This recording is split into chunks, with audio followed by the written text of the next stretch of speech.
Do you want to make a difference in the life of a child? It was an ad on the back page of the Village Voice in 1997. I was 24 years old, an editorial assistant who dreamed of being a social worker.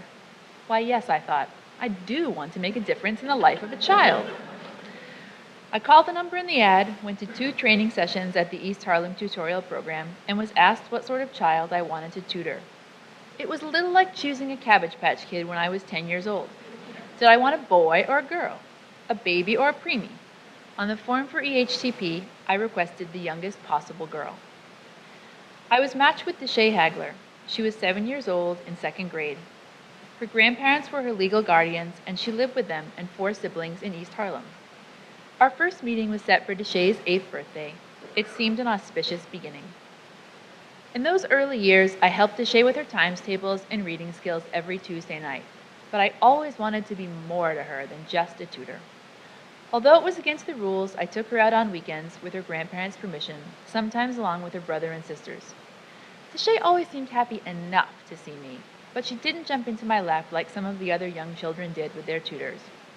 She didn't share much, and I didn't cry. My plan in building a relationship with Deshay was to be consistent. I figured if I kept showing up, something would happen. And it did. About 3 years into our work together, we were reading in the library of EHTP. Deshay asked me, how come there are so many obstacles in life? I would later find out through Deshay's sister's tutor that the girls had been to visit their mother in prison the previous weekend. This is it, I remember thinking, the moment I've been waiting for, when we get beyond basic tutor stuff into real mentor territory. I wish I could tell you I said something inspiring yet realistic, but really, I don't remember. I was just glad she trusted me enough to ask. Deshay's grandmother died when she was 14, and the next year, her grandfather died too. After that, she bounced from relatives' apartments to friends' couches, and finally to foster care. I started feeling like I was failing Deshay. Our weekend outings dwindled. I couldn't convince her to go away to boarding school, show up for the SATs, or even come to our meetings half the time. Once when she was 17 and I was 33, she stayed at my apartment for a few days. When she didn't return home one night, I yelled at her. But I couldn't give up on Deshay. I never felt it was my role to teach her that life was hard. She already knew that.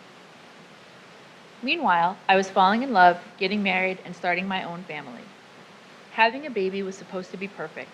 All those couples walking around Park Slope with their brightly wrapped miniature human bundles looked so happy. If they were good at parenting, I thought smugly, I'd be great. But thanks to postpartum depression, I felt like the worst mother in New York City. I got some good mental health care.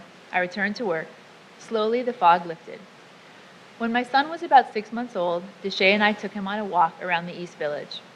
We pushed Nathaniel in a baby swing, and Deshay said, I have something to tell you, but I'm scared. She smiled her shy smile. I knew what it was before she said it. I'm pregnant. Deshay was 21, without a consistent place to live or a job. Her short college career had left her with 1 credit and thousands of dollars of debt. Why do you want to have this baby? I asked her. Because I want to see if I can do it, she said. At the time, that didn't seem like a really good reason to have a baby. It had been so hard for me in the beginning, though I had been older and a lot more settled than Deshay. Would a child be just another obstacle? As it turned out, the answer was no. Deshay's daughter Shayla became her inspiration for accomplishing her goals. First, Deshay became a certified home health aide, then she rented her first apartment, and now she's a paraprofessional in a New York City public school. Deshay's life has never been easy, and it's not easy now. There are still obstacles, but it's not the end of my journey, she says. It takes a lot to knock me down. At first, when my husband and I decided that our son would be our only child, I regretted that I would never have a daughter. Then I realized I already have a daughter, and a granddaughter too. I don't think anybody will fully understand what you mean to me, Deshay says. You were my tutor, then you were my mentor, and now you're just my mother.